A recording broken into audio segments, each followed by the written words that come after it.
Do you think we're in a major bubble now, right now in the United States? And do you think that the tech bubble has burst sufficiently so that the tech bubble burst is over? Well known in the investment world for saying that sometimes there are bubbles and bubbles should be avoided. Do you think we're in a major bubble now, right now in the United States? And do you think that the tech bubble has burst sufficiently so that the tech bubble burst is over? I think we are descending from the 2021 bubble, which was one of the great bubbles.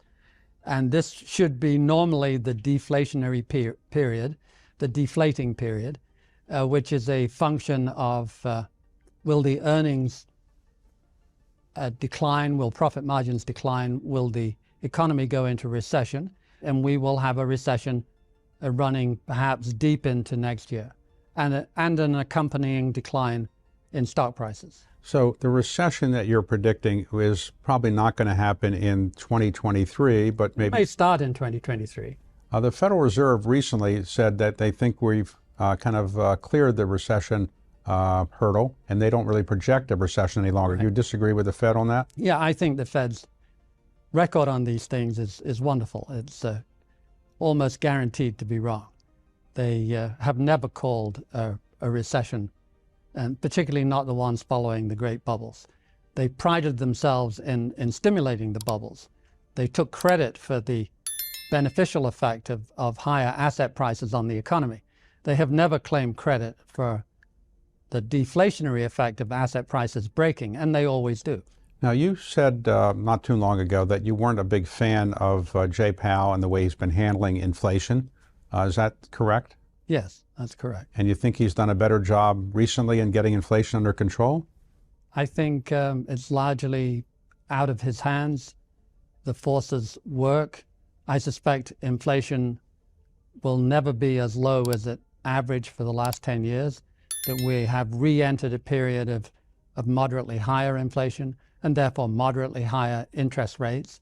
In the end, life is simple. Low rates push up asset prices, higher rates push asset prices down. And we're now in an era that will average higher rates than we had for the last 10 years. We're likely to go into a recession probably next year, though it could start this year, that the tech bubble burst that we saw beginning, let's say, last year has not yet completely played itself out. Right. And we have a little mini bubble a bit in artificial intelligence. In a way, not so many. They were very big moves in a dozen very big stocks. And well, mini in the sense that it's not affecting the overall economy as much as the whole tech. No, that's right. In comparison to 2021 and 1929, it's much smaller. So what is it about human nature that makes them feel they want to participate in a bubble? They see the stock market going up and they think they're going to miss something. Even the famous Sir Isaac Newton participated in a bubble. Yes, he did. He thought he was missing something. He mortgaged his house and put all his money into the South Sea Corporation and lost all his money. So even somebody as smart as that was unable to resist the bubble. Why is it that humans can't resist being in bubbles? I always like to say there's nothing more supremely irritating than watching your neighbors get rich.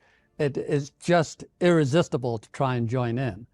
And when enough people hit the inflection point, it sucks in everybody. And they're the great bubbles. They're the ones that are interesting. Mostly there's a nice balance between bulls and bears.